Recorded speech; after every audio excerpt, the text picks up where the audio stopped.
Kiai yang kaya raya tapi umat yang kasih amplop. Bukan hanya santri usia anak-anak, yang udah bapak-bapak pun ketemu kiainya masih ngesot untuk mencium tangan. Dan yang mencengangkan, ternyata yang ngesot itulah yang kasih amplop. Netizen pun curiga nih bahwa bisa jadi inilah sebabnya sebagian kiai makin kaya raya. Mobil mewah hingga harga miliaran. Sarungnya aja pun merek termahal yang harganya berkisar antara 400 ribuan sampai 12 jutaan rupiah gitu deh. Dan satu keluarga nih, sana family kecipratan duitnya. Padahal kan harusnya kalau kaya raya mah umatnya yang dikasih duit ya enggak sih? Tapi ya gimana ya, dengan ngasih amplop pada kiai kan diharapkan bisa dapat berkah. Kalau enggak, ya ambil hikmahnya aja deh. Sekarang kalau ada kiai yang dilecehkan oleh Trans 7,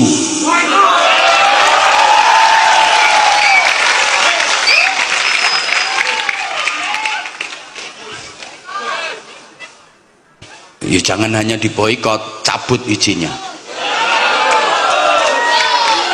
Loh, itu nggak cukup itu permintaan maaf lewat surat, permintaan maaf lewat WA, enteng banget. Soan, kalau nggak ngerti soan, kalian datang ke pesantren dan ke dalam kiai kami, minta maaf. Bukan hanya itu saja,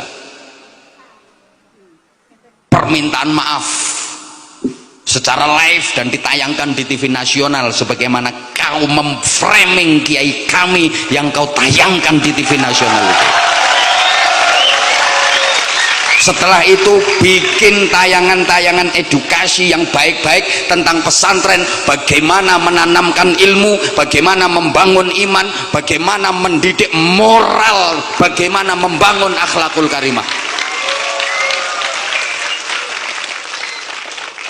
Datang kalian, direkture, pimpinan redaksine, sing bikin acarane kuwi, termasuk wong wedok sing ngomongne kuwi, sing endel suarane kuwi, membacakan dengan nada yang merendahkan, wong kentir kae. Datang kalian. Kalau kalian nggak datang, apa perlu kami yang menyeret kalian untuk datang kepada kiai kami minta maaf kalian? Yang boleh bicara soal santri, yang boleh berbicara tentang pesantren, ya hanya santri, orang-orang yang benar-benar memahami santri dan memahami dunia pesantren. Kalau nggak paham tentang santri dan dunia pesantren, kok bicara soal santri, kiai, pesantren, pasti akan sesat. Contoh Trans 7.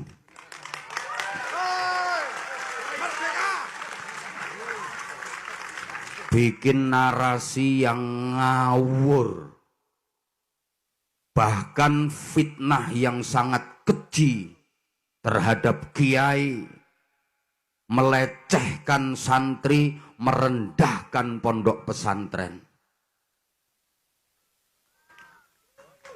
Kami sangat sakit karena itu merupakan serangan yang sistematik. Apa salah kami kepada Trans 7? Ya Allah, saya mengikuti pemberitaan itu enggak mampu membendung air mata. Guru kita, kiai kita, yang dengan tulus, dengan ikhlas mengorbankan seluruh hidupnya untuk mendidik kami. Pagi, siang, sore, malam, mengorbankan seluruh kehidupannya, membimbing ilmu, membimbing akhlak, agar moralitas bangsa ini menjadi baik dan mulia. Dilecehkan, direndahkan. Demi Allah, Kami tidak rela kalau hanya dengan permintaan maaf melalui surat, apalagi hanya melalui WA. Datang kalian, hadir kalian ke pesantren dan ke dalam kiai kami, guru kami. Atau kami yang akan menyeret kalian untuk datang ke pesantren dan minta maaf kepada kiai kami.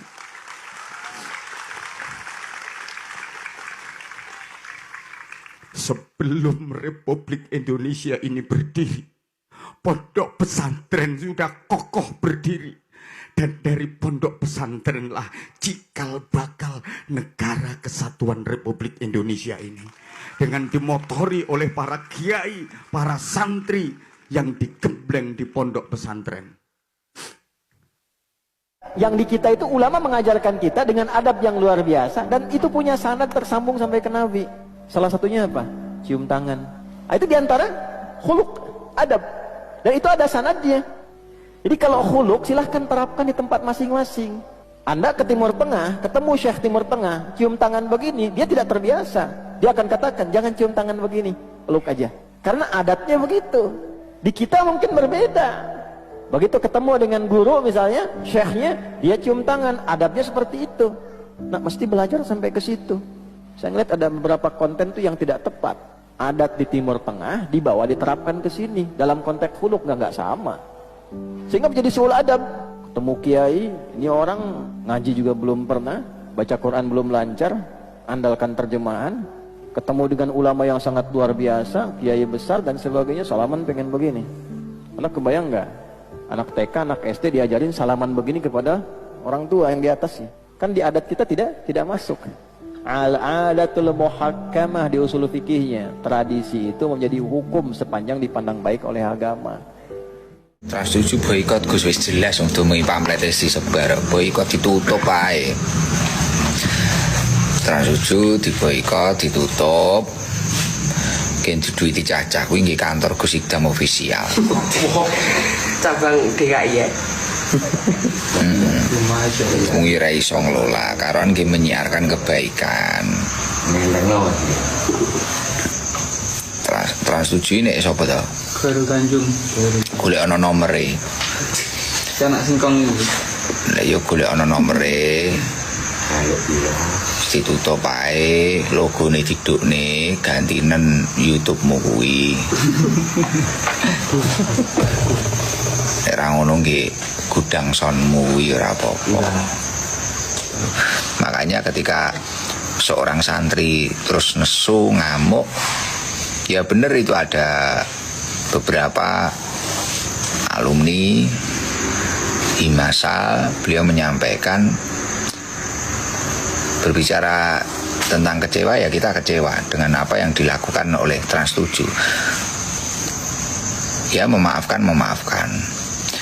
Tapi semisal kita itu tidak dididik adab atau akhlakul karimah oleh seorang guru, ya Trans 7 saiki wis kobong, Pak. Nggih. Kobong, Pak. Tapi karena dididik adab, dididik akhlak, ya saiki iso roboh nek cara dididik adab karo akhlak. Bakar. Wong guru kuwi kiai kuwi ibarate kaya wong tuane dhewe lho, Pak. Awake dhewe iki sak ra cocok-cocoke karo wong tuane dhewe, wong tuane dhewe dilokne ngamuk awake dhewe. Dibrok tenan. Lah apalagi pondok, apalagi sekelas Lirboyo yang mencetak para kiai-kiai yang ketika pulang itu mayoritas menjadi tokoh di daerahnya masing-masing. Ket mulai tokoh desa sampai tokoh kecamatan sampai tokoh bahkan tokoh nasional internasional. Cetak Lirboyo akeh. Masyirul muslimin, Trans 7 telah menayangkan sebuah tayangan yang jauh dari kalimat bijak. Di tengah banyaknya hujatan pada pondok pesantren, media nasional sebesar Trans 7 memilih untuk menayangkan sebuah tayangan yang berpotensi sensitif terkait isu SARA. Ini sangat menciderai hati kami tentunya. Etika pemberitaan bukan hanya sekedar formalitas. Ia adalah cerminan kehormatan. Maka apabila media nasional sekelas Trans 7 memberitakan sesuatu yang menuai pro dan kontra, yang sifatnya ujar kebencian terhadap institusi keagamaan yakni pondok pesantren, berarti mereka kehilangan adab dan mereka kehilangan arah. Kalimatnya sangat jelas, ujar kebencian terhadap kiai kami, merendahkan martabat kiai. Seperti apa yang saya katakan, bahwa kini banyak upaya untuk menjauhkan ulama dari umat yang kini kian masif. Salah satunya apa yang dilakukan oleh televisi besar, televisi nasional Trans 7. Ini adalah sebuah hal yang sangat menciderai hati kami. Dan lebih lucunya, mereka meminta maaf hanya melalui akun TikToknya, tidak secara langsung, tidak melalui tayangan, seperti saat mereka merendahkan kiai, seperti saat mereka merendahkan martabat institusi keagamaan yakni pondok pesantren. Tapi kita juga harus bijaksana, kita harus tabayun lebih dulu. Dan alhamdulillah kabarnya alumni dari Lirboyo dan beberapa aliansi santri sudah mendatangi Trans 7 guna meminta klarifikasi dan akan melakukan pers siaran secara langsung. Dan kami berharap Trans 7 meminta maaf dengan terang-terangan dalam tayangan dan ditonton oleh publik atas statementnya yang menciderai hati kami sebagai santri. Apakah sebagai santri kita tidak geram? Kita geram. Apakah sebagai santri kita tidak marah? Kita marah. Hati kami semuanya terluka. Apakah kita tidak bisa mengepung gedung Trans 7, istighosah dan doa bersama untuk menuntut mereka meminta maaf secara langsung dalam tayangan, seperti apa yang mereka lakukan terhadap ujar kebencian pada kiai kami dan pondok pesantren? Kita bisa, tapi kita sebagai santri tidak diajarkan demikian. Kita serahkan kepada perwakilan-perwakilan dari aliansi santri, khususnya alumni Lirboyo yang akan melakukan pers bersama dengan Trans 7. Dan kami meminta kepada pihak Trans 7 untuk meminta maaf secara langsung dalam tayangan, bukan melalui akun sosial media. Karena hal ini, karena apa yang ditayangkan sangat menciderai hati kami sebagai santri dan pecinta ulama. Barakallah, barakallah. Ketika orang beragama dan dia tidak pakai akal, yang terjadi adalah orang-orang menggunakan agama untuk kepentingan pribadinya. Berarti itu di Indonesia sendiri sudah banyak sekali. Bukan banyak lagi. Itu yang membuat aku nggak respect dengan kaum muslim pada zaman dulu kan. Karena mereka memanfaatkan agama untuk kepentingan mereka, bukan untuk kepentingan agama. Dan sebenarnya ini terjadi juga ketika Islam lagi masa jaya-jayanya. Ketika Islam lagi masa jaya-jayanya, seperti kita maksud di Baghdad tadi itu, ada satu ulama, ada satu penulis ngomong bagus banget. Pada saat itu para ulama-ulama yang ada pada saat itu menyetarakan diri mereka seperti Rasulullah. Oke. Karena itu mereka adalah agama. Jadi kalau lu nyinggung gua, lu nyinggung agama. Padahal kan bisa jadi gua nggak suka sama lu doang, bukan nggak suka sama Islam kan? Boleh nggak orang nggak suka sama Felix? Boleh, nggak ada masalah. Dan orang nggak suka sama aku bukan berarti orang nggak suka sama Islam kan? Ternyata yang ngesot itulah yang kasih amplop. Netizen pun curiga nih bahwa bisa jadi inilah sebabnya sebagian kiai makin kaya raya. Ini bukan edukasi, tapi provokasi. Ini bukan kritik, tapi ujaran kebencian. Ini bukan kelalaian, tapi serangan sistemik dan penuh perencanaan untuk menyerang pesantren. Trans 7 atau siapapun yang dengan enteng mencemooh kiai, juga hubungan antar kiai dan santri, sesungguhnya tengah terjebak dalam cara pandang sempit, mengira bahwa seluruh relasi manusia hanya dapat dimaknai secara transaksional dan materialistis. Dalam video yang mereka tayangkan, hampir seluruh narasi berkutat pada hitung-hitungan duniawi, amplop yang diberikan kepada kiai, pakaian dan kendaraan yang dirinci sampai ke harga-harganya. Tapi apakah mereka benar-benar memahami, atau bahkan memiliki keinginan untuk memahami kedalaman ilmu dan kealiman para kiai, serta keikhlasan Ibu Nyai dalam mendidik santri? Apakah mata mereka pernah menyaksikan bagaimana seorang kiai menuntun muridnya dengan kesabaran tanpa pamrih, demi menjaga nyala ilmu agar tak padam di tengah zaman yang kian bising oleh materi? Kiai Haji Anwar Mansur dalam video ini terkejut mendengar adzan zuhur karena begitu khusyuknya beliau membaca kitab setebal 400 halaman sejak pagi di bulan Ramadan di usia beliau yang telah mencapai 87 tahun. Tapi dengan cara yang sangat tidak beradab, sosok beliau justru dimasukkan ke dalam tayangan dengan narasi dan framing yang keji serta menyesatkan. Hubungan antara kiai dan santri bukanlah relasi transaksional yang diukur dengan untung rugi atau status sosial. Ia adalah relasi spiritual dan moral antara seorang guru dan seorang pencari ilmu. Santri menghormati kiai bukan karena pangkat, bukan karena jabatan, tetapi karena ilmu dipandang sebagai cahaya yang Allah titipkan melalui perantara sang guru. Amplop yang diberikan santri kepada kiai bukan alat transaksi, melainkan ekspresi rasa terima kasih. Nilainya tentu tak akan pernah sebanding dengan keluasan ilmu yang diajarkan. Sebab ilmu tak bisa dibeli dan keikhlasan tidak bisa ditakar dengan nominal. Bagaimana mungkin ini bisa digunakan untuk memperkaya diri? Gestur merundukkan pandangan, merendahkan tubuh, dan bersikap tawadu bukanlah tanda inferioritas sosial, melainkan simbol ketakziman, penghormatan tulus dari seorang fakir ilmu kepada ahlinya. Ketika hubungan manusia direduksi menjadi sekedar hitungan untung dan rugi, maka yang hilang bukan hanya rasa, tetapi juga esensi. Media adalah ruang tafsir. Jika kalian tidak bisa menjadi madrasah yang mencerdaskan, maka setidaknya jangan jadi pasar opini yang menyesatkan. Hari ini santri kena isu baru maneh memperbudak santri. Sugih kleru melarat diiles-iles, saiki dina kena tambahan lek wis dadi kiai memperbudak. Bagi kami para santri, bagi kita-kita yang santri yang kebetulan paham betul dengan santri, ada beberapa hal yang memang saya tidak bisa paksakan untuk semuanya untuk memahami itu semua. Khususnya itu kan masalah nuwun sewu apa yang terjadi dengan Syuhada'i Al-Khazini.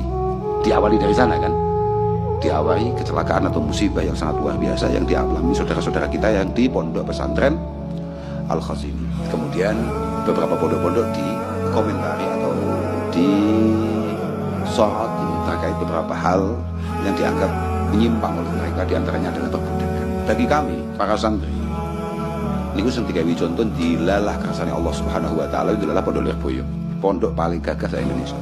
Karena di sana ono kerja bakti yang biasa disebut oleh para santri yang namanya rohan, itu diupload dengan penuh kebanggaan oleh para santri. Paham? Kabel ini itu diupload dengan penuh kesadaran dan kebanggaan oleh para samantakono santri Lirboyo. Betapa bangganya berkesempatan untuk terlibat dalam kerja bakti atau rohan itu tadi, pasti. Dan itu ada di setiap otak dan pikiran semua santri. Yang ternyata hari ini otak-otak model santri-santri Lirboyo, santri-santri kayak awake dhewe ini dianggap otak-otak kosong, otak-otak sing gak jelas. Maka akan sangat sulit bagi kita untuk menjelaskan bahwa ana abduman alamani walau harfan wahida, itu sulit, paham? Kita semua ini sebagai para santri itu memang budak daripada beliau-beliau para masyayikh. Kami ini punya kiai-kiai lisadatun min izhim aqdamuhum fawqal jibal illam akun minhum fali fi hubbihim aizzun wajh.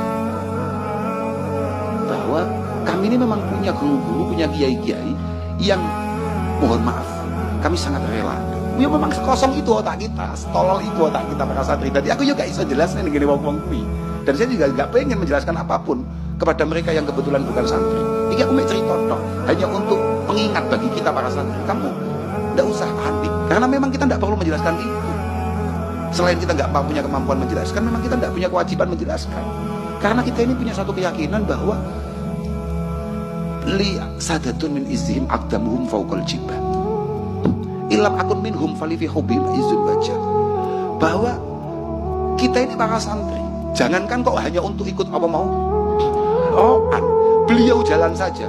Ketika kepala kita diminta untuk menjadi pijakannya, maka kami akan meletakkan itu semua. Panjenengan-panjenengan yang di luar sana yang kebetulan buatan santri saya itu, memang kami santri-santri itu ya setolol itu dalam cinta kami terhadap para guru-guru kami. Karena kami tahu betul, artinya kami ini dari awal ngerti betul bahwa ilam akun minhum, kalau memang kami tidak ditakdirkan untuk kemudian memiliki apa yang beliau miliki, kita tidak ditakdirkan menjadi seperti beliau-beliau, paling tidak kita hanya mencintai atau bahkan berkesempatan meladeni, itu istimewa banget menurut kami. Dan itu sulit diterima, paham? Itu sulit diterima dan memang nggak bisa diterima, memang nggak gampang diterima. Yo, otot apa kena ditompo. Ada satu hal yang tidak bisa kita jelaskan kepada mereka, bahwa santri itu selalu punya satu keyakinan sing jenengi barokah, paham? Sing jenengi barokah. Dan itu sangat sulit untuk kemudian kita ceritakan atau kita tampilkan kepada orang-orang yang kebetulan belum pernah menjadi santri. Kami mengerti bahwa kalau kami pas lagi menjadi santri, ini Quran itu momentum yang memang kami nantikan untuk kemudian kami terlibat di sana.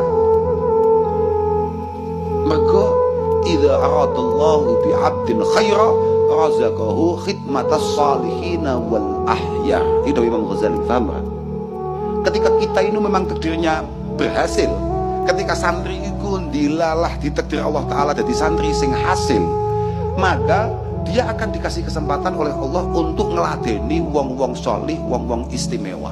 Dan mohon maaf, ribuan santri Lirboyo itu tidak semuanya punya kemampuan, kesempatan untuk berkhidmah langsung kepada para masyayikh. Dan saya pikir mereka akan habis-habisan untuk memiliki secuil kesempatan berkhidmah lewat peroangan. Dan itu pun yang terjadi di pelosok atau dimanapun. Gak ono sini perintah. Di pelosok pun selalu dilarang. Tapi kebek. Tapi beliau-beliau as-solihin wal ahyar itu adalah satu kesempatan di mata para santri. Kapan ini nih? Beliau-beliau as-solihin wal ahyar, beliau-beliau para ulama itu kalau di mata para santri adalah kesempatan besar. Paham bro? Nah ketika dia tidak bisa mendekat untuk mengabdi secara langsung, maka ro'an adalah satu di antara sekian banyak solusi menterlibatkan diri sebagai khadimul ma'ad, khadimul masyayikh. Paham gak sampean? Saya beri riwayat yang ada di Bukhari Muslim. Satakunu fitanun al-qa'id fiha khairun al-qa'im wal qa'im fiha khairun al-masyi wal masyi fiha khairun nasai. Nanti di akhir zaman itu banyak fitnah, kata Rasulullah. Yang duduk lebih baik ketimbang yang berdiri, yang berdiri lebih baik ketimbang yang jalan biasa lebih baik ketimbang yang jalan bergegas. Man tasyarrafa laha tastasrifu. Fitnah itu adalah siapa yang terlibat maka akan semakin parah. Sehingga semenjak itu ulama berpikir nanti di akhir zaman kalau ada fitnah itu sebaiknya orang ngambil sikap sepasif-pasifnya, secuek-cueknya. Jadi semua surahul hadis sepakat makna hadis ini apa? Orang disuruh sikap secuek